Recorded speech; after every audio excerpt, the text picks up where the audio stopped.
This is Life Rewired, the brain injury podcast for survivors by survivors. And now your host, Rob and Ashley. Hi, I'm Rob. And I'm Ashley. And this is Life Rewired. We have a great show for you today. I've been teasing this for a couple of weeks now. Today we have with us Mr. Ben Waits. Hello, Ben. Hello. So glad to have you on the program. Glad to be here. A lot of people are probably thinking and scratching their heads going, now, why does he have someone on that doesn't have a brain injury? But my reason for bringing you on today is we want to give hope to people. And no matter what your condition is that you're going through, we all have our struggles. We're all in this together. And it's a great way to find a commonality and to also figure out how to lift each other up, inspire each other. And that's why I wanted to bring you on today. Ben, if you don't know, has arthrogryposis. Did I pronounce that correctly? Yeah, that's it. Right. I'm a good study. What can I say?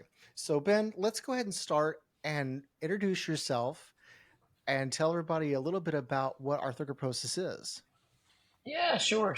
So my name's Ben, Ben Waits, and I grew up in a little small town in Louisiana, central Louisiana, called Ball, Louisiana, Ball, Ball, Louisiana. We're super tiny, not known for much. We only got two things going for us. We have a Dairy Queen and a speed trap, and that's about it. That's all we got. But I was born with arthrogryposis multiplex congenita, or just AMC. A lot of times people just say AMC, which, funny enough, I wasn't plugged into any type of support groups growing up. And so I didn't know that it was most commonly just called AMC until recently, because of my wife. My wife kind of got us plugged into different support groups and such, and they called it AMC. But it's essentially just fixed joints.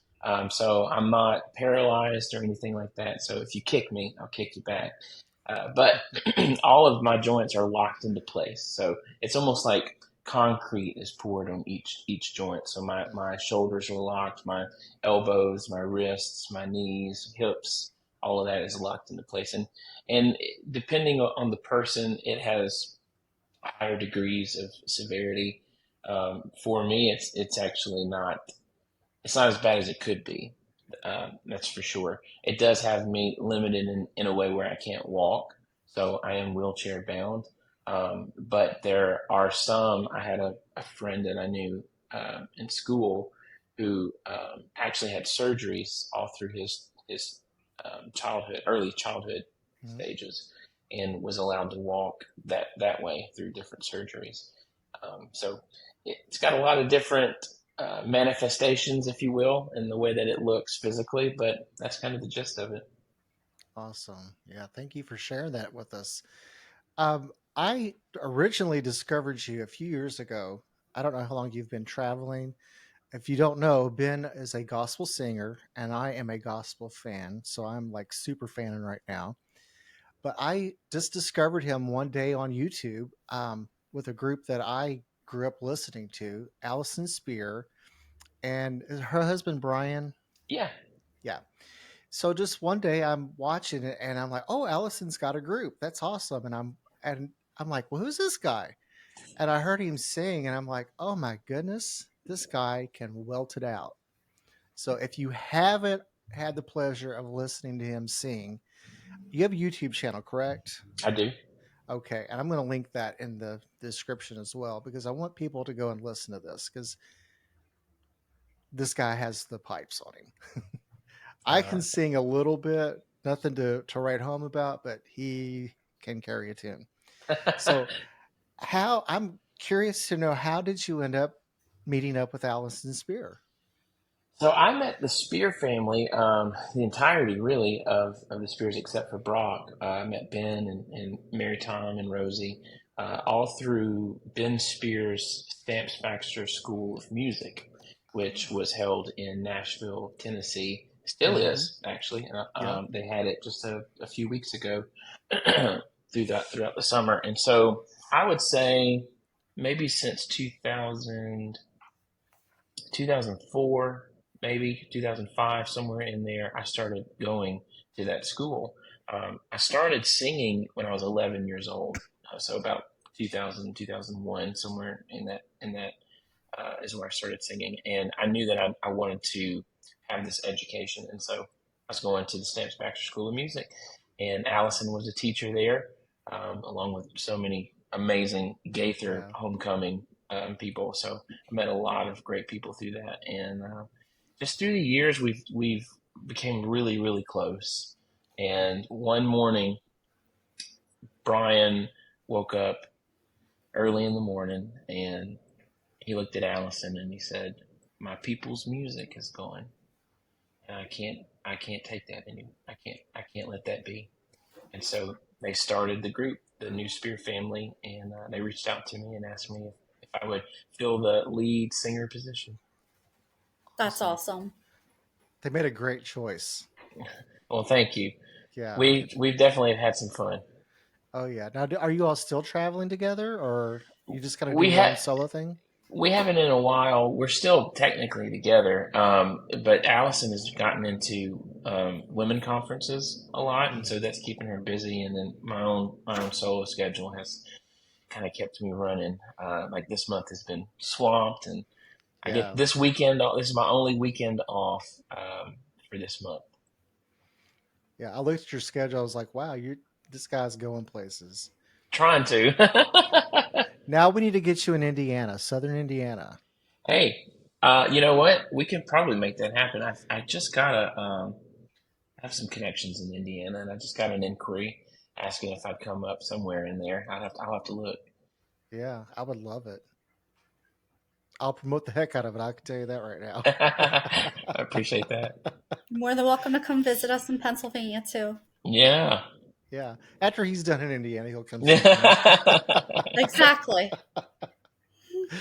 Oh gosh. So let's talk about a little how we can overcome how do we deal with bullies? That's a good way to word it.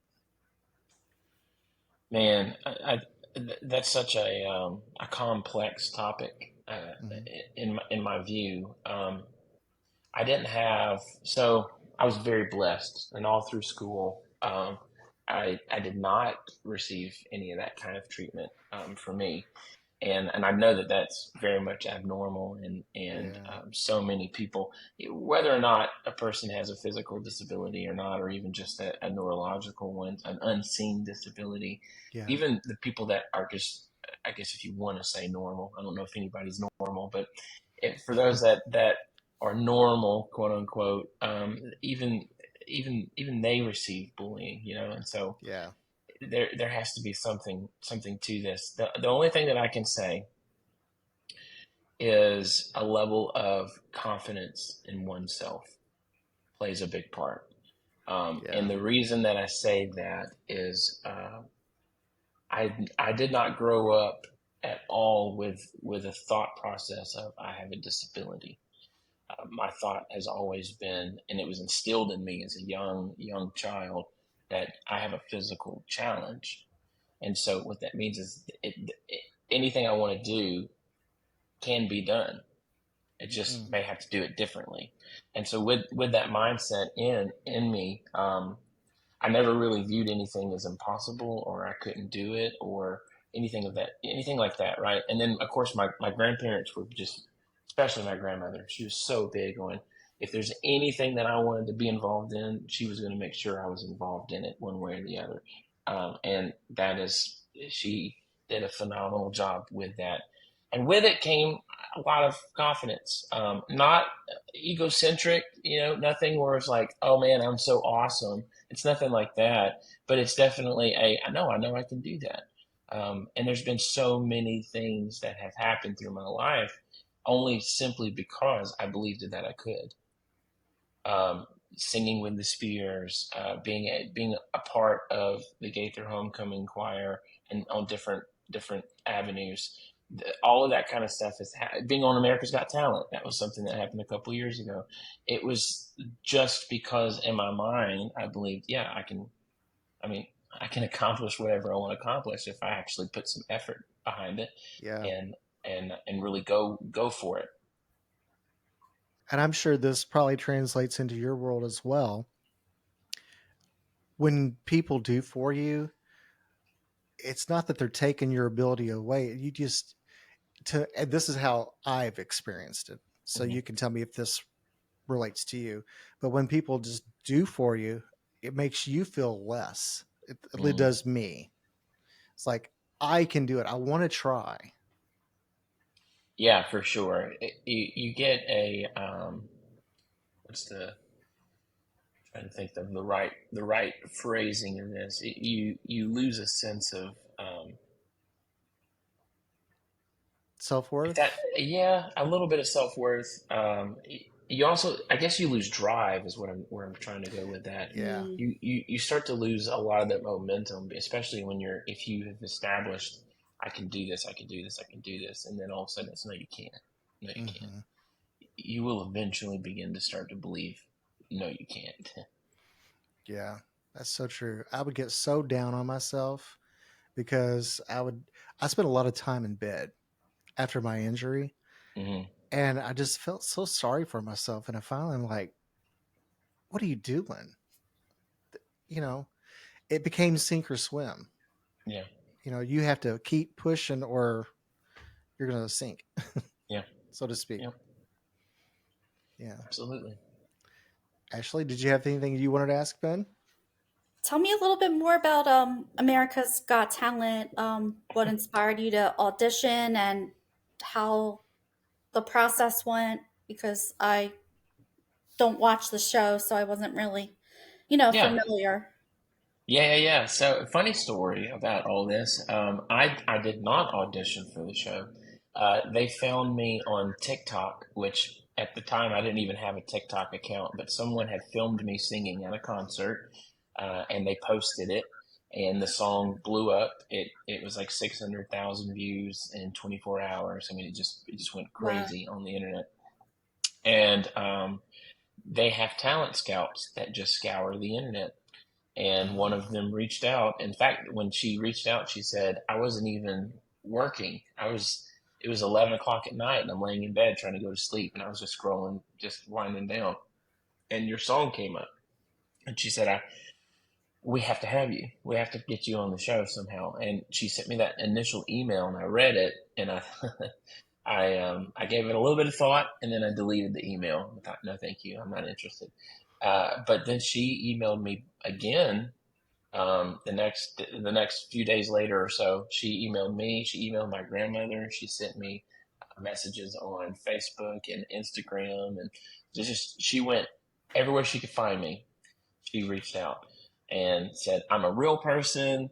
And we really want you on the show. I mean, she was just really hammering it down. And my wife and my mom and my grandmother all looked at me because I told them, hey, I got this email. And they all said, you've been doing this for over 20 years, traveling and singing, trying to carry the gospel of Christ to as many people as you possibly can. You now have an opportunity to be in front of millions of people, and you deleted the email.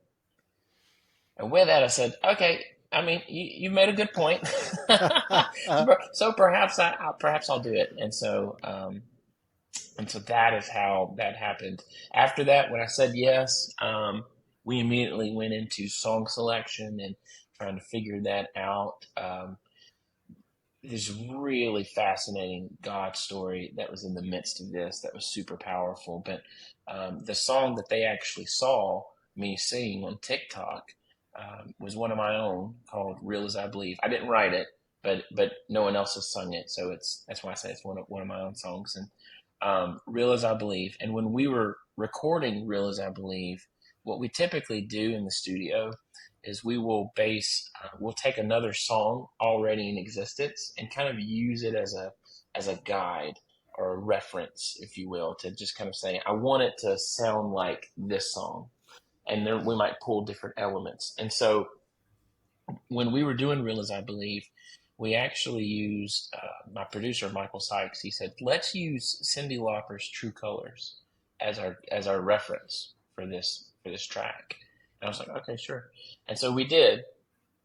Blows up. They're emailing me. We're going back and forth about songs, and they said, "Here's a list of songs, and we'd like you to choose a song off of this list." They send me a list, And number two on this list is True Colors. Wow. And I was blown away. And I said, okay, the Holy Spirit is moving, and Uh-huh. obviously, and He wants this. This is the song that I'm going to do. And so I told them I'll do True Colors, and uh, they put the arrangement together. They built the track. They basically did all the legwork. All that I had to do. They sent me the track and said, learn it, make it yours. And it had no vocals on it, nothing like that. I did request a chord chart so I could try to kind of make sense of it. They did not send me one. So I had about a week, roughly, with that track to really learn it before I sang it on the show. And so not a whole lot of time, but they flew my wife and I out to Pasadena, just outside of LA, and put us up in. I mean, it was all expense paid, which was, I mean, just an incredible experience. And because of COVID restrictions, we had extra days there because of quarantines and all that. And so Mm. we had plenty of rest time in the hotel, which was a really nice hotel. And you're meeting all of the other contestants because we filmed in the month of April a couple years ago, and they filmed the entire month. So they probably filmed over 600 auditions for the Wow. show, Wow. and that is not what aired. Um, so even from what they filmed, they cull through and kind of really bring that number down.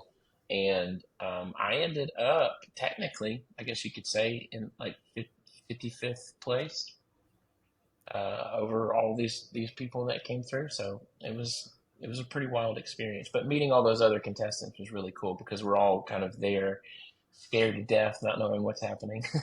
Yeah. So will they call you back eventually for another shoot, do you think? Um, they could. Um, I did sign that in a contract that at any point the rest of my life they could give me a call and say, "Come on back for something." But I don't think that they will. At least not right now. Maybe if something happens down the road. Yeah. You're a I pretty amazing fella. Thank you. I watched the clip online and I saw that you really moved Sofia Vergara to Mm. tears. How was your reception from everybody else? Because I know it's like, time condensed, so you hear maybe from one or two people, but not the whole gamut on TV. Yeah, absolutely. What was interesting with my particular performance on the show, on the episode, is they actually showed my full performance and stage time. They didn't cut anything out, except for some housekeeping things at the very end that Simon went through that had nothing to do with the show or me. It was just more or less saying, okay, we got to wrap up for filming. But Howie was sick at the time, so he wasn't there. And so I just had Heidi and Sophia and Simon. And they were so gracious. They were so kind. They were so uplifting. And, everyone looks at Simon and they go, oh, he's going to be the one who's aggressive. He's going to be the one that's got something to say. Yeah. And if I recall, he just said this: there are good auditions. This was a great audition. Yeah. Which, I mean, man, what a You get a compliment. compliment from him. Yeah. You're doing great. Yeah, Hard to what a please. compliment. Yeah. Yeah. Wow. I asked in our group, did anybody have questions? And the only thing that I got in response to was, can you have him sing? Can you have him sing? So I'm not going to put you on the spot. If you want to sing something, you have the floor. But if not, you don't have to. But I did honor our listeners' request. Oh my goodness gracious. Yeah. I could probably do something there.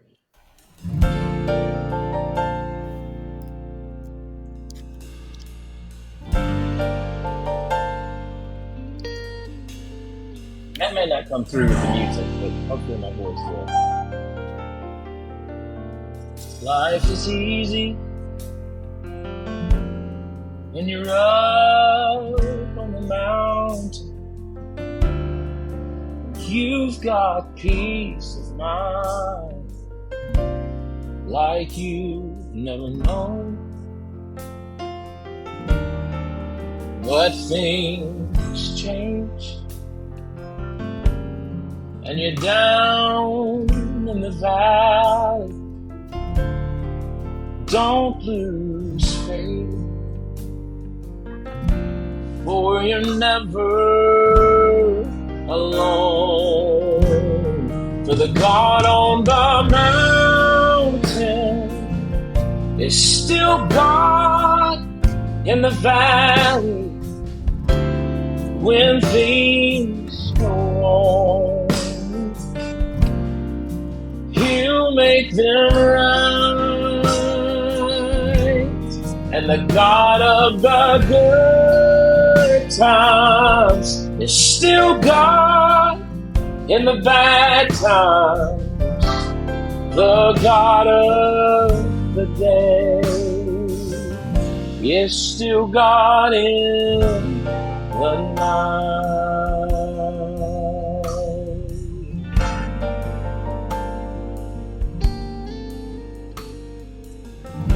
I love this verse. You talk of faith when you're up on the mountain, but talk comes so easy when life's at its best. Now it's down in the valley of trials and temptations. That's where your faith is really put to the test. For the God on the mountain is still God in the valley when things go wrong. He'll make them right, and the God of the good times, he's still God in my bad times. The God of the day is still God in the night. The God of the day is still God in the night.